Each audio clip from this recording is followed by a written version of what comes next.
Lucky রুবাস cooking আপনাদের সবাইকে স্বাগত জানাচ্ছি। আজকে আপনাদের সাথে আলু দিয়ে মুরগির মাংস রান্নার একটা সহজ রেসিপি শেয়ার করতে যাচ্ছি। অল্প মশলায় একদম ঝোল ঝোল করে পাতলা একটা ঝোলের রান্না।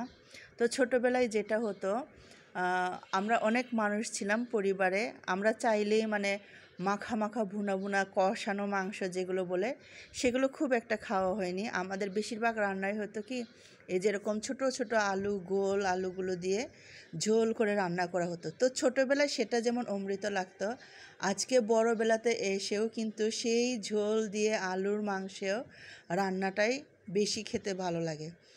মাংসের যে একটা ঝোল থাকে না আলু দিয়ে, সেইটা খেতে এত ভালো লাগে, আর সেই মাংস রান্নার আলুটা খেতেও অনেক বেশি ভালো লাগে। তো চেষ্টা করছি সেরকম একটা রান্না করতে, জানি না হবে কি না, তো চেষ্টা করে দেখি।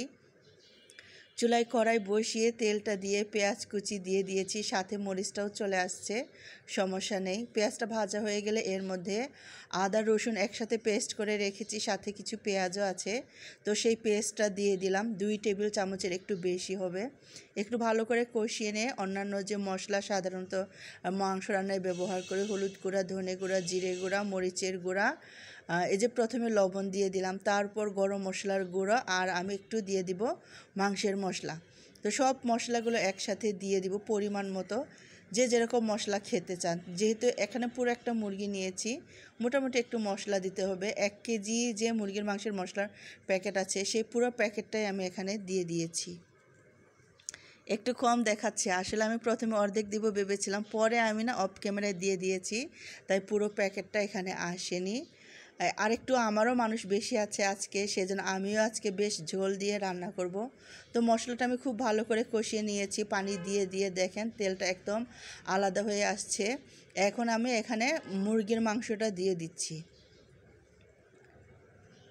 এখন আমি অনেক মাংস ভুনা করে খাই, কিন্তু আমার ভুনা মাংস একবার দুইবার খেলে আমি ভুনা মাংস, কষানো মাংস ভালো লাগে খেতে, কিন্তু আমি ঝোল দিয়ে মাংস রান্না করে যে তৃপ্তিটা পাই, যে স্বাদটা পাই, সেটা আমি পাই না এই ভুনা বা কষানো মাংসে।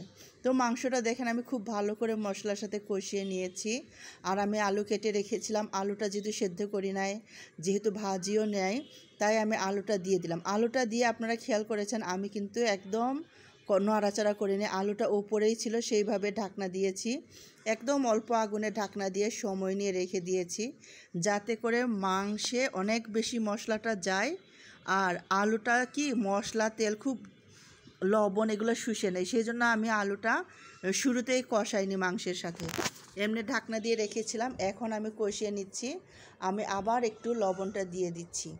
তো আপনারা আলুটা কিন্তু এইভাবে করে রান্না করে দেখতে পারেন, এই পদ্ধতিটা কিন্তু খুব সুন্দর কাজে দেয়। আলুটা সেদ্ধ হতে থাকবে, কিন্তু আপনার তেল, মশলা, লবণ এগুলো সে দ্রুত শুষে নিতে পারবে না। মাংসের আগে আলুটা কিন্তু শুষে নেয় তেলগুলো, লবণগুলো, কিন্তু আপনি যদি এইভাবে করে রান্না করেন, আলুটা এত তাড়াতাড়ি তেলগুলো শুষে নিতে পারবে না।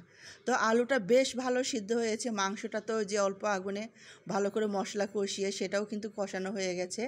এখন হালকা নেড়ে চেড়ে এখানে আমি পানি দিয়ে দিচ্ছি, যেহেতু ঝোল করে রান্না করব পানিটা একটু বেশি দিয়ে দিচ্ছি। সাথে কাঁচামরিচটাও দিয়ে দিলাম, ওপর থেকে আস্ত করে দিয়েছি, কাটা হয়নি মরিচটা। তো এখন কিন্তু এটা আর বেশি সময় লাগবে না, ঢেকে একটু সুন্দর বলক আসলে, বেশ কিছু সময় বলক নিলেই এটাকে নামিয়ে খাওয়া যাবে। আর পানিটা বলেছি একটু বেশি করে দেব।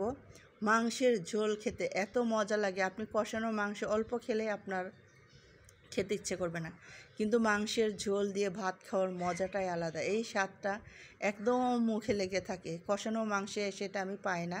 তো এই যে দেখেন বেশ কিছু সময় পর আমি ঢাকনাটা খুলে নিয়েছি, এখন কিন্তু আমার রান্নাটা নামিয়ে নিয়েছি। তারপরে এই যে দেখেন নামিয়ে এরকম কিছুক্ষণ রাখলেই কিন্তু এই যে এই কালারটা চলে আসে। আপনারাও এভাবে রেখে দেখবেন ঠিক এই কালারটাই আসবে মাংস নামিয়ে রাখার পরে। তো সাথে থাকার জন্য ধন্যবাদ। নতুন রাঁধুনিরা এইভাবে রান্না করে খেয়ে দেখতে পারেন, দেখবেন সবাই খুব প্রশংসা করবে আপনার।